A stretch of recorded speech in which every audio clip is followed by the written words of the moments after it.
ఎందుకంటే ఎలా చెప్పింది ఎలా రేపు ఇప్పుడు కథ అనేది మనం ట్రాన్స్లేట్ అవుతుంది, ఫీలింగ్స్ అనేది స్క్రీన్ మీద ట్రాన్స్లేట్ అవ్వాలంటే అంత ఈజీ కాదు, అది అంత తొందరగా. ఎప్పుడన్నా అడిగారా ఇంత సీరియస్ రోల్ చేస్తున్నారు, కాప్ రోల్ చేస్తున్నారు, అసలు నవ్వు కూడా ఉండదు, హిట్ తెగలు సీరియస్గానే ఉంటారు, మిమ్మల్ని ఇంత అందమైన సెసీని చూడాలి అని ఎప్పుడన్నా అడిగారా? నేనే ఎందుకు కనిపించాను నీకని? నా ఫస్ట్ క్వశ్చనే అది. నాకు ఎవ్వరు ఏది చెప్పడానికి వచ్చినా నేనే ఎందుకు కావాలండి మీకు అని అడుగుతా. అది నాకు అలవాటు. నేను వాళ్ళ ఆన్సర్ తెలుసుకోవడం అనేది నాకు ఇంట్రెస్ట్.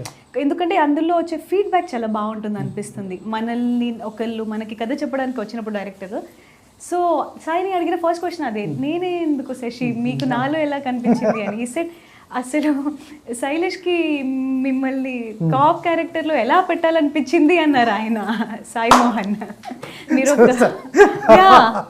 ఆయన ఇచ్చిన ఫస్ట్ రిప్లై అదే, మీరు ఇంత ఒక ప్రాపర్ లవ్ స్టోరీ మెటీరియల్ ఆయన చాలా చెప్పారులేండి ఇప్పుడు అవన్నీ.